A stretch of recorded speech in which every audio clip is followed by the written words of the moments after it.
السلام علیکم ورحمۃ اللہ وبرکاتہ۔ بسم اللہ الرحمن الرحیم۔ حضرت خواجہ معین الدین چشتی اجمیری قدس سرہ، آپ کے والد کا اسم شریف غیاث الدین سنجری تھا۔ آپ کی پیدائش باتفاق اہل تواریخ 537 ہجری ایران کے علاقے سیتان قصبے سنجر میں ہوئی۔ آپ ہندوستان کے امام التاریخ تھے۔ آپ ہی سے ہندوستان میں علوم معرفت کا افتتاح ہوا اور سلسلہ چشتیہ ہندوستان میں آپ ہی سے پھیلا اور ہندوستان میں 90 لاکھ آدمی آپ کے ہاتھ پر اسلام لائے۔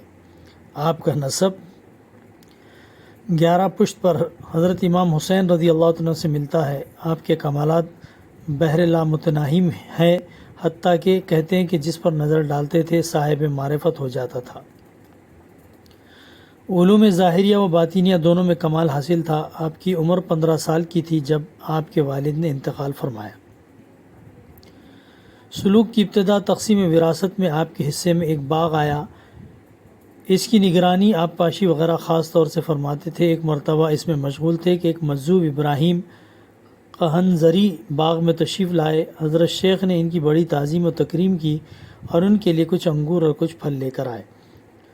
ابراہیم مجذوب نے اپنے دانتوں سے چبا کر حضرت خواجہ کو دیا، جس کے کھاتے ہی باغ میں ایک نور ظاہر ہوا اور حضرت خواجہ کی حالت دیگر گوں ہو گئی، دنیا سے بالکل منقطع۔ حق تعالیٰ جل شانہ و من والہ کی طرف خاص کشش پیدا ہو گئی۔ باغ وغیرہ فروخت کر کے فقراء کو تقسیم کر دیا اور سفر کے لیے چل دیے۔ اول سمرقند پہنچے، وہاں حفظ قرآن اور تعلیم علوم ظاہری میں مشغول رہے۔ اس سے فراغت کے بعد عراق تشریف لے گئے اور قصب ہارون میں پہنچ کر خواجہ عثمان ہارونی سے بیعت ہوئے اور ایک ہی دن میں تکمیل ہو گئی، اور ساتھ ہی ساتھ حضرت شیخ کی توجہ سے سب علوم حاصل ہوئے، اور اس کے بعد امتثال امر کی وجہ سے 20 سال حضرت کی خدمت میں اور رہے۔ اتباع سنت کا واقعہ حضرت حکیم الامت شاہ اشرف علی صاحب تھانوی رحمۃ اللہ علیہ اپنے ملفوظات میں تحریر فرماتے ہیں کہ میں نے بزرگان سلف کے تذکرے دیکھے۔ ان کے دیکھنے سے معلوم ہوا کہ ان کی حالت اور طرز وہ نہ تھا جو آج کل کے اکثر مشائخ کا ہے۔